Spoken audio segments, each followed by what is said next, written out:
এই ভিডিওটি আমি তাদের উদ্দেশ্যে করতেছি যারা আগামীতে কলিং চালু হলে মালয়েশিয়াতে আসবেন। শুনতেছি নাকি কিছুদিনের ভিতরে কলিং চালু হয়ে যাবে এবং কি বাংলাদেশ থেকে লোক আসবে। এই ভিডিওটি সময় উপযোগী একটা ভিডিও। এই ভিডিওটি শুধুমাত্র তাদের জন্য যারা আগামীতে কলিং চালু হলে বাংলাদেশ থেকে মালয়েশিয়াতে আসবেন। শোনেন, আমাদের গভর্নমেন্ট যতই বলুক না কেন, আমরা কোনো ধরনের দালালদেরকে দিয়ে, কোনো ধরনের থার্ড পার্টি এজেন্টকে দিয়ে মালয়েশিয়াতে আমরা লোক পাঠাবো না। শুধুমাত্র কোম্পানির মাধ্যমে আমরা লোক পাঠাবো। তারপরেও দেখবেন যে হাজার হাজার শ্রমিক চলে আসতেছে শুধুমাত্র থার্ড পার্টি কিছু আপনার এজেন্টের মাধ্যমে। এই কারণে বলতেছি যে আপনি বাংলাদেশে বেকার আছেন, আপনি চিন্তা করতেছেন যে মালয়েশিয়াতে যেতে পারলেই হবে, আমি সেখানে কাগজ কুড়ে আমি টাকা ইনকাম করব।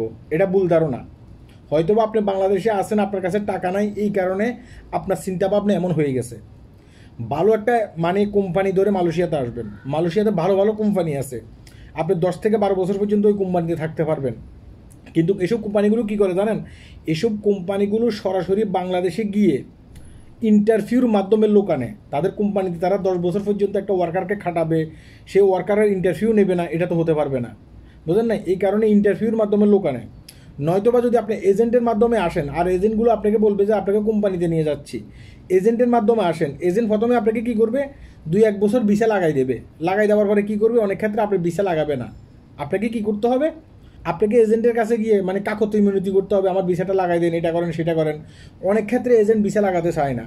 হ্যাঁ, এই কারণে শত শত মানুষ এখানে, শত শত না, হাজার হাজার মানুষ মালয়েশিয়াতে অবৈধ আছে, শুধুমাত্র এই দালালদের কর্মকাণ্ডের কারণে। এই ধরনের একজন ব্যক্তির সাথে, যে লোকটা বিপদে পড়ছে এখানে আসে, এই ধরনের একজন ব্যক্তির সাথে আমি কথা বলছিলাম। এই কথাগুলো একটু শুনেন, যারা বাংলাদেশ থেকে আগামীতে মালয়েশিয়াতে আসবেন, আপনাদের উপকারে আসবে। কথাগুলো একটু শুনেন।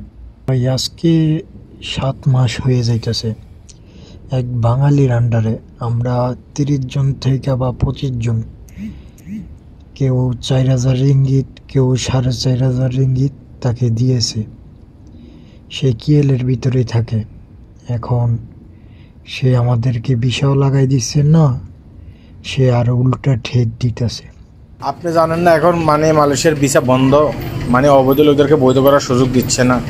তাহলে আপনারা কেন তাকে 7 মাস পর্যন্ত টাকা দিচ্ছেন? এটা তো ভিসা বন্ধ আজকে অনেক দিন পর্যন্ত, অবৈধ লোকদেরকে সুযোগ দিচ্ছে না, এটা তো অনেক আগে থেকে। তাহলে টাকাটা কেন দিলেন?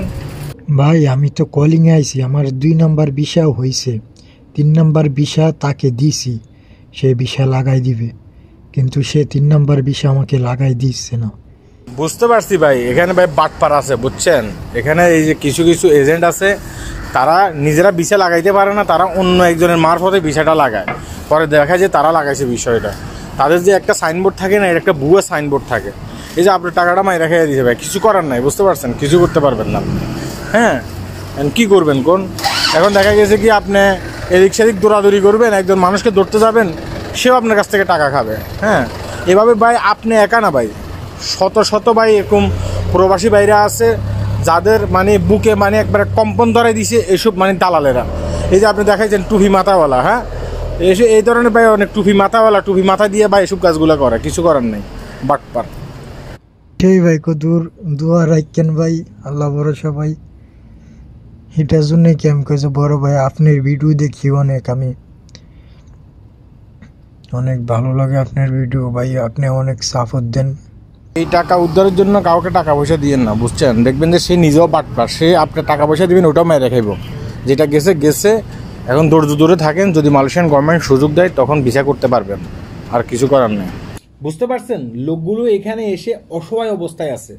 প্রথমে আসার পরে তার ভিসা লাগাই দিছে, এভাবে 300 ভিসা লাগাইছে। পরবর্তীতে এই কোম্পানিগুলো এই এজেন্টগুলো আর এদের ভিসা লাগায় না।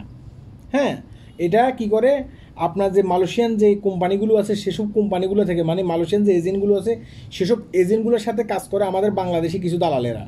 এই দালালেরা অনেক ক্ষেত্রে ভিসা লাগাতে চায় না। এই দালালেরা কি করে, এসব সাধারণ ওয়ার্কারদের কাছ থেকে টাকা নিয়ে সেই টাকা তাদের পকেটে ঢুকায়। এই যে দালাল তাকে হুমকি দিছে, সেই ধরনের একটা রেকর্ডও আমার কাছে আছে। আমি রেকর্ডটা এখানে দেখাতে পারলাম না, কারণ প্রচণ্ড গালিগালাজ করছে এই দালাল ওই রেকর্ডের মাধ্যমে ওই লোকটাকে। এটা এখানে দিলে হয়তো বা দেখা গেছে কি ভায়োলেন্স আসতে পারে, ভিডিওটা ডিলিট হয়ে যেতে পারে।